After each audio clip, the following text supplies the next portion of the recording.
New England Tech draws people of all kinds from all different places. However, some of them are situated such that it either doesn't make sense for them to move for school, or they simply can't afford it. Commuting a long distance on a daily basis can be understandably difficult and frustrating, so it comes as no surprise that people have something to say about it. Yeah, my worst experience commuting home from school, I mean, there's one memory that stands out like none other. I was driving home.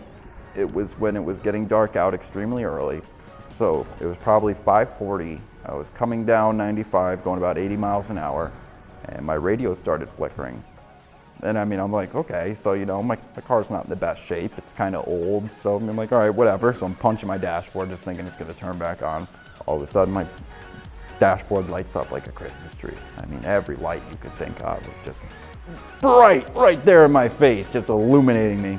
Well, that was really short-lived because almost immediately after they all went out, including my headlights and my brakes and my motor.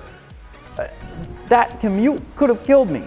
The longest commute I've ever had from school to home was probably up to 2 hours. In some of the winter months, it can get the conditions on the highway during the winter months can get pretty hazardous, and the highways get really backed up, so you could be looking at like an extra couple hours. My worst experience commuting was probably during the winter quarter last year.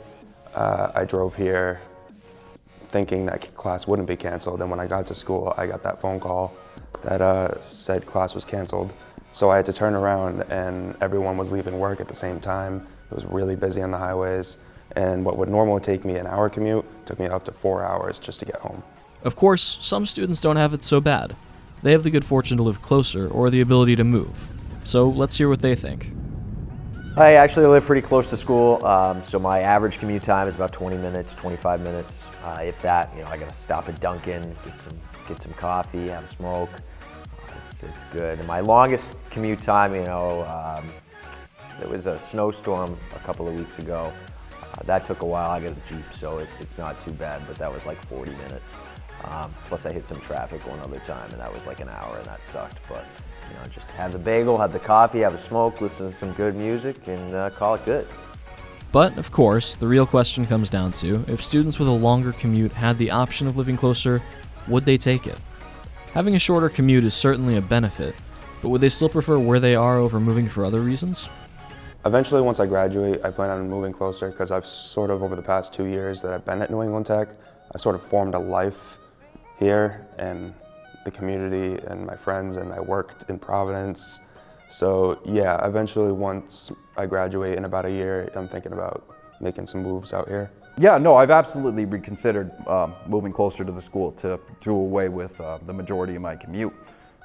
Every time I make this drive, I don't drive a new vehicle. I drive a car that has 267,000 miles on it. So every time I make this drive, I'm risking my car breaking down. I'm risking a car accident. I'm risking running out of gas. It's 45 miles from here to my house. So that's 90 miles I put on my car every single day, which would be a third of a tank of gas, which would be at least $20. I mean, does that fiscally make sense to you? I mean, what's 20 times 365? It's fairly substantial. My name's Alex Jones. I respect Alex Jones more than Glenn Beck. We are? Yes. Oh. You're gonna kill us all. We're gonna talk about. All right, interview me, you dumb. Speak of the devil. Mother.